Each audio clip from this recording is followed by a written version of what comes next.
Hello, welcome back to the reading of the poem of the Man God, written by Maria Beltorta, Volume 2. Chapter 157, Part 1.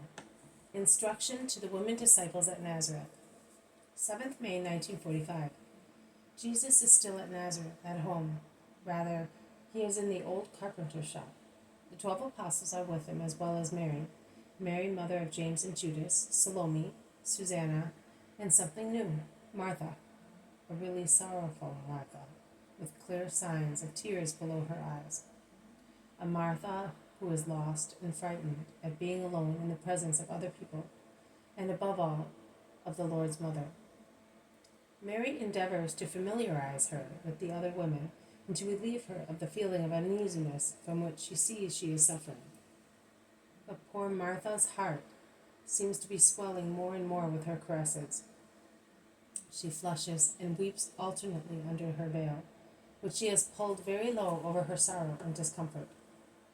John comes in with James of Alphaeus. She is not in, my lord.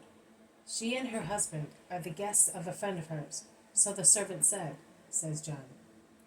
She will certainly be very sorry, but she will always be able to see you and receive your instructions, concludes James of Alphaeus. All right.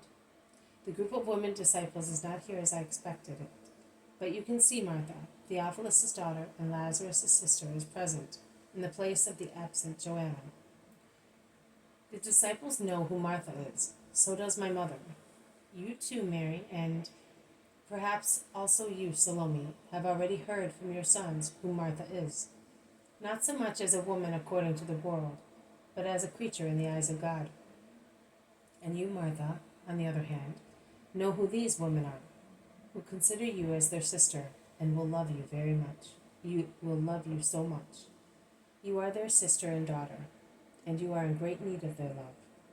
My dear Martha, that you may enjoy the comfort of their kind fondness, which God does not condemn, but has given to man to support him in the weariness of life.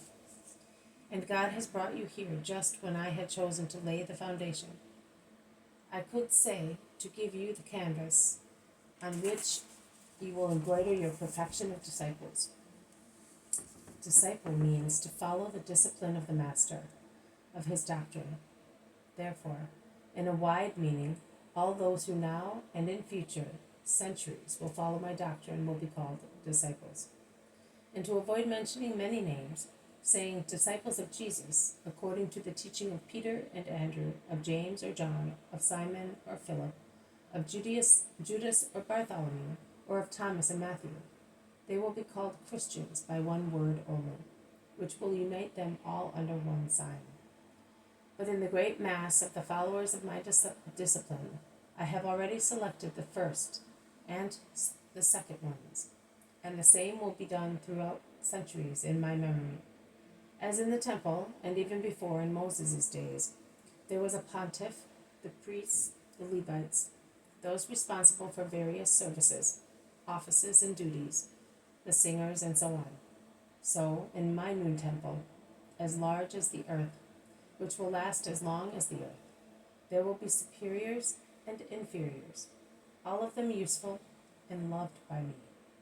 And besides, there will be women, the new category, whom Israel has always despised, confining them to the virginal songs in the temple, or to the teachings of the virgins in the temple, but nothing more. Do not discuss whether that was fair or not. In the closed religion of Israel, and in the days of wrath, it was fair. All the shame fell upon women, the origin of sin. In the universal religion of Christ, and in the days of forgiveness, all that is changed. All the grace was assembled in one woman, and she delivered it to the world, that it might be redeemed. Woman is therefore no longer the anger of God, but the help of God. And through the woman, beloved by the Lord, all women can become disciples of the Lord, not only as the mass of followers, but as minor priestesses, assistants to the priests, to whom they can give so much help beside them, and among the believers and non-believers, among those who will be brought to God not so much by the call of holy words, as by the holy smile of one of my women disciples. You have asked to follow me as men do, But as far as you are concerned, it is too little for me. If you only come, only listen, and only practice, it would be your sanctification, a great thing, but not yet enough for me. I am the Son of the Absolute One, and I want the Absolute for my beloved ones. I want everything, because I have given everything. Further, not only I exist, there is also the world. This terrible thing, the world. It should be tremendous in holiness, a boundless holiness, in number and power, of the multitude of the children of God. Instead, it is tremendous in wickedness. It's full of iniquity, is really unlimited owing to the number of its manifestations and the power of its vices. All sins are in the world, which is no longer a multitude of the children of God, but a multitude of the children of Satan. And above all, the sin bearing the clearest sign of its paternity is most alive, hatred. The world hates. Who hates sees evil even in the most holy things, and wants other people to see evil, even if they do not see it.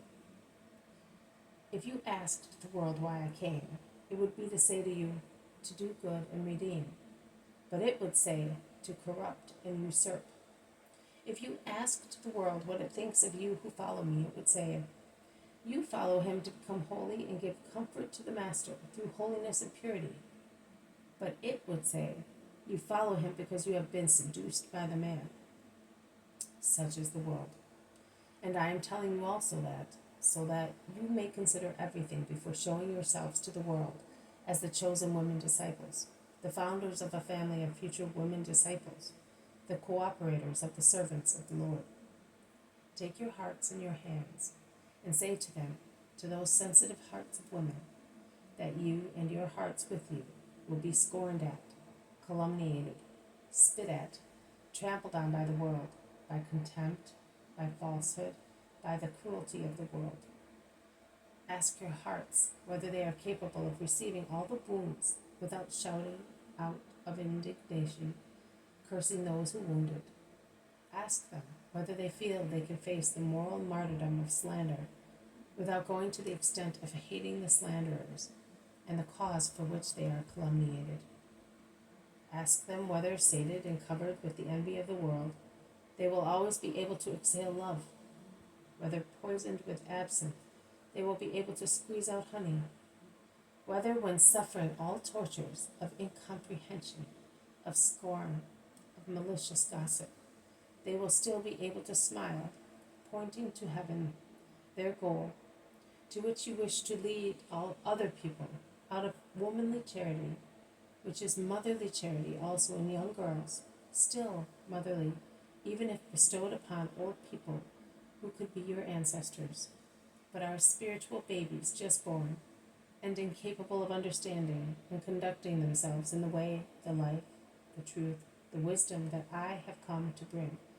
By giving myself, way, life, truth, divine wisdom, I will love you just the same if you say to me, I have not the strength, my Lord, to challenge the whole world for you.